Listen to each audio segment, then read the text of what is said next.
Hello friends, my name is Ravi Kumar Soni and I am an assistant professor in CMS Group of Institutions.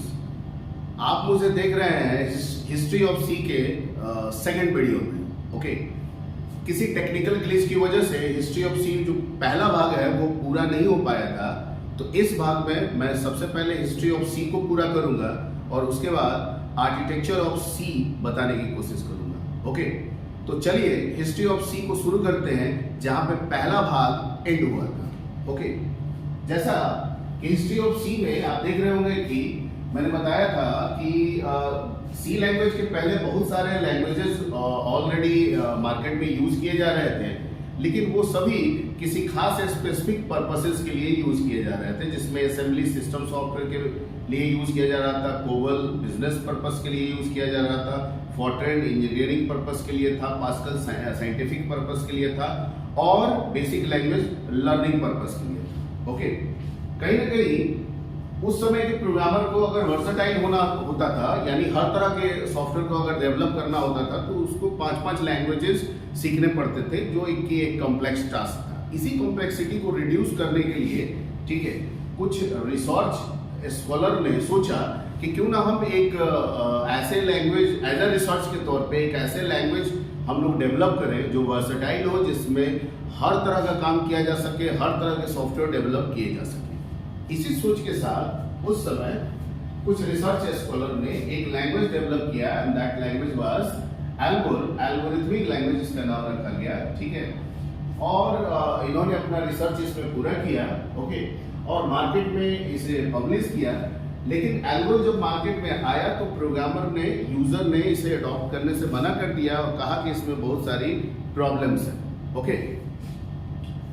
ये concept धीरे धीरे कुछ और research scholar के पास पहुंचा, जो कहां पे काम कर रहे थे, कैम्ब्रिज यूनिवर्सिटी में। जो कहां पढ़ रहे थे, कैम्ब्रिज यूनिवर्सिटी में। ओके, इन्होंने सोचा कि ये रिसर्च एल्गो जो किसी वजह से मार्केट में रिजेक्ट कर दिया गया था, अगर इसी पे रिसर्च करते हैं, कुछ अमेंडमेंट करते हैं, ठीक है, और एक नया लैंग्वेज मार्केट को देते हैं, तो शायद ये लैंग्वेज यूजर्स के हर तरह की जरूरतों को पूरा कर दे। ओके, इसी सोच के साथ इन्होंने अपने रिसर्च के साथ एक लैंग्वेज डेवलप किया। That language was BCPL, basic combined programming language.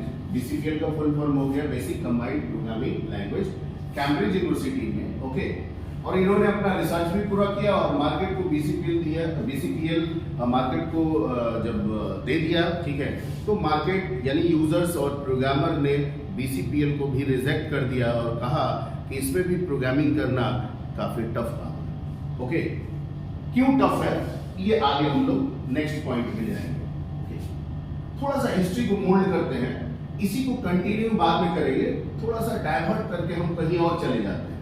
ठीक है, ये मैं जा रहा हूँ 1965, 66, 67 ड्यूरिंग इसी के आसपास। मैं चला रहा हूँ AT&T बेल्स लैब। कहाँ चला रहा हूँ? AT&T bells lab, USA। Okay, यहाँ पे टीम लीडर के तौर पे काम कर रहे थे। टीम लीडर थे यहाँ के केन थॉमसन।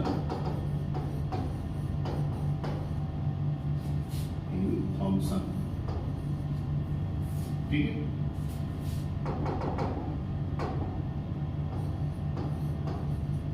ओके, और इनके असिस्टेंट थे, असिस्टेंट डेनिस रिची। ठीक है, और इन लोगों को जो प्रोजेक्ट दिया गया था AT&T की तरफ से, वो प्रोजेक्ट था to develop Unix operating system. एक ऐसा ऑपरेटिंग सिस्टम आपको डेवलप करना है जो दुनिया के हर तरह के सिस्टम पे चल सके, चाहे वो लैपटॉप हो, डेस्कटॉप हो, मेनफ्रेम कंप्यूटर हो, सुपर कंप्यूटर हो, कोई भी कंप्यूटर हो। ठीक है, एक ऐसा ऑपरेटिंग सिस्टम बनाइए जो सब पे काम करे। Point clear? ओके, अब केन थॉमसन के टीम लीडरशिप में Unix operating system as a project के तौर पर मिला था। ठीक है, ऐसा नहीं है कि केन थॉमसन इसके पहले किसी ऑपरेटिंग सिस्टम या किसी सिस्टम सॉफ्टवेयर पे काम नहीं कर चुके थे, वो कर चुके थे। इन्होंने ऑलरेडी पहले, ठीक है,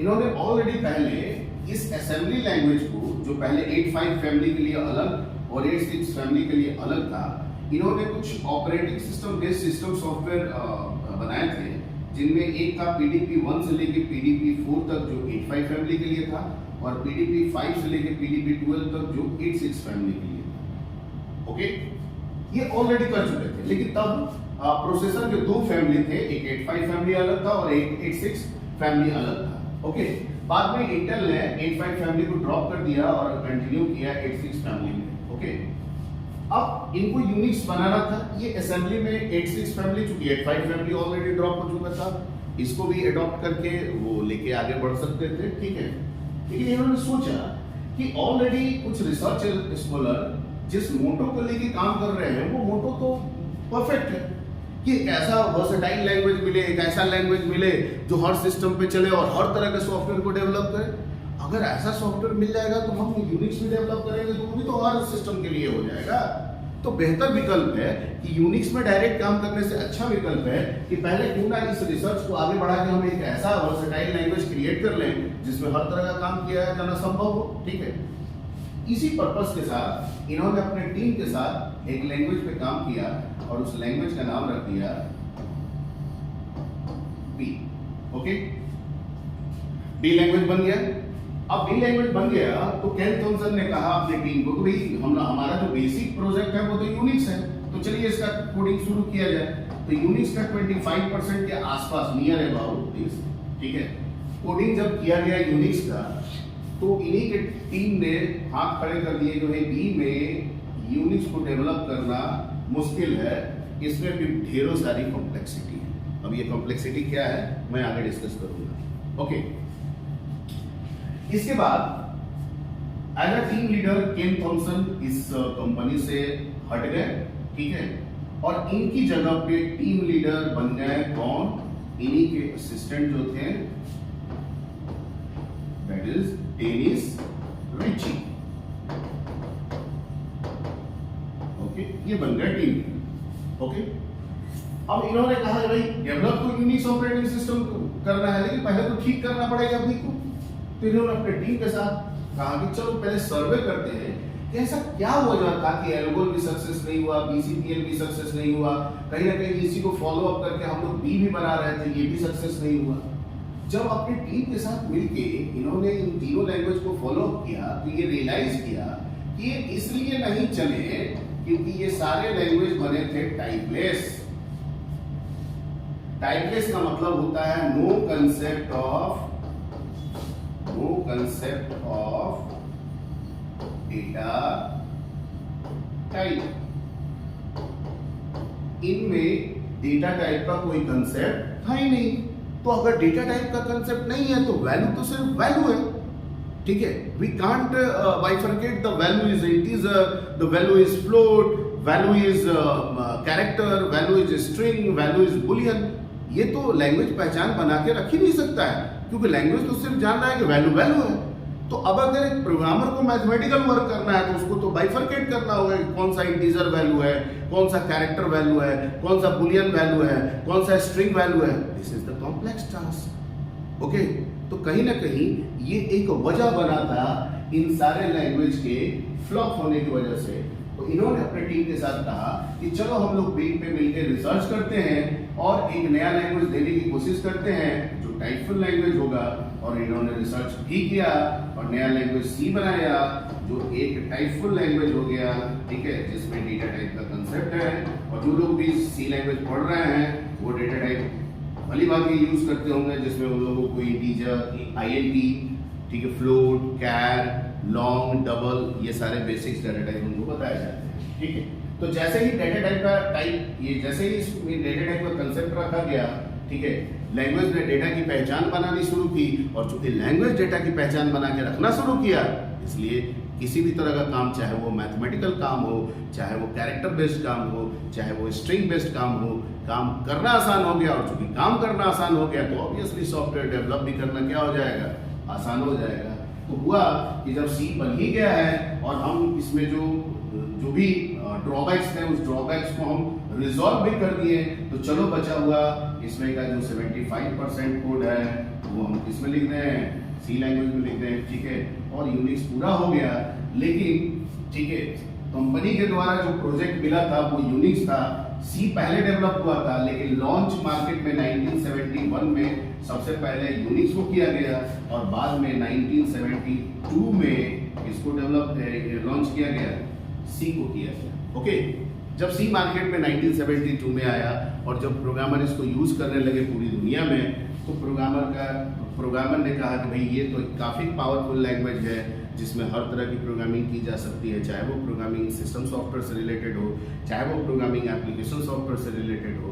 कहीं ना कहीं इन्हीं वजहों की वजह से उस समय सी को कह दिया गया कि C is a mother language among all the languages, ठीक है। और है भी, अगर आज के भी हम लेटेस्ट मॉडर्न लैंग्वेज में जो भी हम लैंग्वेजेस सीखते हैं, चाहे वो जावा हो, ठीक है, पाइथन हो और भी दूसरे लैंग्वेजेस हो, कहीं ना कहीं उनका कोर लैंग्वेज सी ही है। ओके, तो ये हो गया आपका हिस्ट्री ऑफ सी।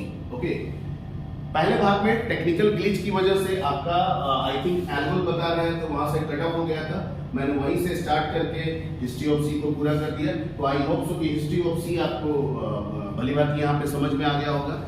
इस वीडियो में हम एक दूसरे टॉपिक की तरफ बढ़ते हैं, that is called architecture of C, जिसमें हम समझने की कोशिश करते हैं कि सी प्रोग्राम को कैसे फॉलो अप करता है।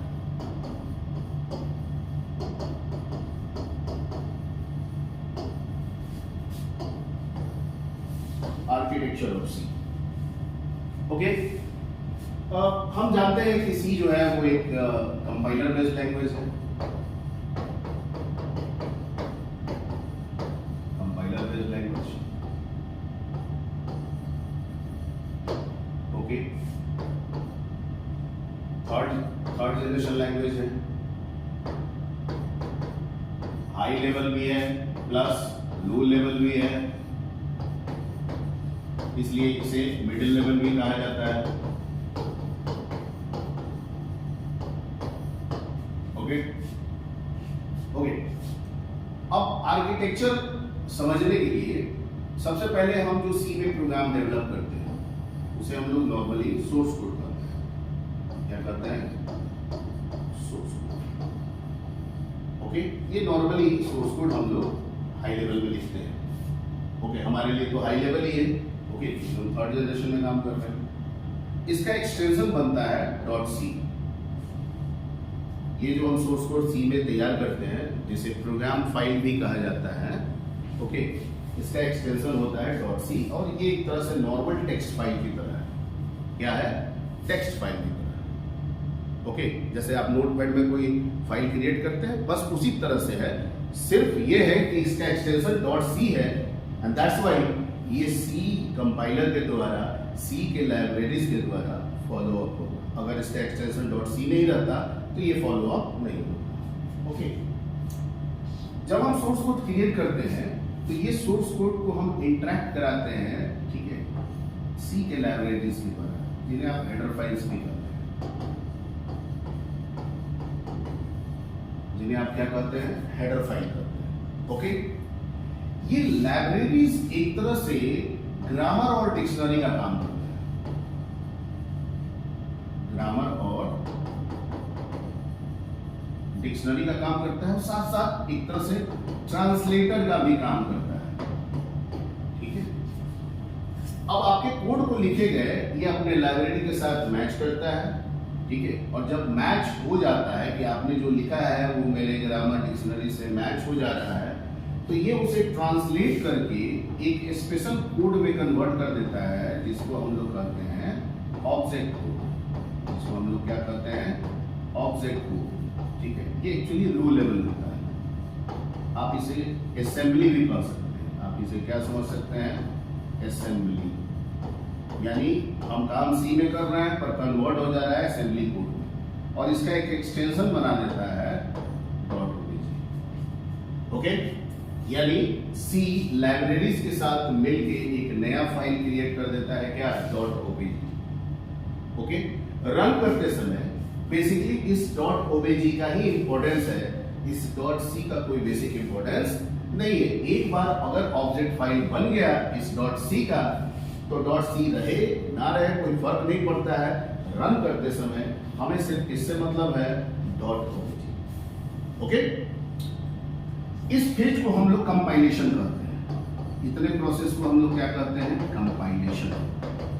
यानी जैसे ही ऑब्जेक्ट फाइल बन गया, सोर्स फाइल के साथ ऑब्जेक्ट फाइल बन गया, कंपाइलेशन इज कंप्लीटेड। ओके, जब हम रन कराते हैं, तो हमारा ऑब्जेक्ट कोड कुछ और बेसिक टूल्स के साथ अटैच्ड होता है, जिनमें से एक होता है, पहले होता है वो लिंकर के साथ, और फिर होता है वो लोडर के साथ, और लिंकर लोडर के साथ मिलके वो एक कोड जनरेट करता है, और वो कोड होता है .exe। ठीक है, और ये एक ऐसा कोड होता है जो आपका ऑपरेटिंग सिस्टम फॉलो अप करता है। ठीक, और जैसा हम जानते हैं कि कंप्यूटर का कोई भी काम ऑपरेटिंग सिस्टम करता है, लैंग्वेज में एक रिक्वेस्ट बनाता है। ओके, तो लैंग्वेज ने अपने कोड के माध्यम से एक रिक्वेस्ट बनाया जो सबसे पहले लो लेवल में कन्वर्ट हो गया, लिंकर लोडर के साथ अटैच हुआ, exe कोड जनरेट किया, इस exe कोड को फॉलो अप किया आपका ऑपरेटिंग सिस्टम, हार्डवेयर के साथ इंटरैक्ट हुआ, और आपके प्रोग्राम का जो बेसिक मोटो है वो पूरा होना शुरू हो गया। ठीक है, तो this is the basic architecture, ठीक है, ऑफ द सी लैंग्वेज। तो आई होप सो आप समझ गए होंगे। लिंकर का काम है लिंकिंग एस्टेब्लिश करना। ठीक है, कि कितने आप मान लीजिए एक मॉड्यूल बना रहे हैं तो उसके अंदर कई छोटे छोटे मॉड्यूल्स होंगे, तो कौन से मॉड्यूल का कब इस्तेमाल होगा, उसकी लिंकिंग को एस्टेब्लिश करने का काम लिंकर का होता है। ठीक है, उस पर्टिकुलर मॉडल को मेमोरी में लोड करने का काम लोडर का होता है। ओके, और उसके बाद उसको exe कोड में कन्वर्ट करने का काम ये दोनों मिलके, ठीक है, exe कोड में कन्वर्ट करते हैं, और फिर उस exe कोड को कौन फॉलो अप करने लगता है, ऑपरेटिंग सिस्टम। ओके, तो this is the basic architecture of C language. तो आई होप सो इस सेकंड वीडियो में आपको हिस्ट्री ऑफ सी भी समझ में आया होगा, और साथ साथ जो सी का मैंने आर्किटेक्चर बताया है वो भी आपको समझ में आया होगा। तो आज के लिए इतना ही। ठीक है, आप मुझे सीमेज के यूट्यूब चैनल पे देख रहे हैं। अगर अभी तक आप चैनल को लाइक सब्सक्राइब नहीं किए हैं तो लाइक सब्सक्राइब कर दीजिए, बेल आइकन क्लिक कर दीजिए, ताकि मेरा जो भी लेटेस्ट वीडियो अपलोड होगा वो उसका नोटिफिकेशन आपको मिलता जाएगा, और आप भली भांति मेरे वीडियो को फॉलो अप करके सी को सीखते चलेंगे। ओके, तो अगले वीडियो के लिए, तब तक के लिए धन्यवाद, थैंक यू।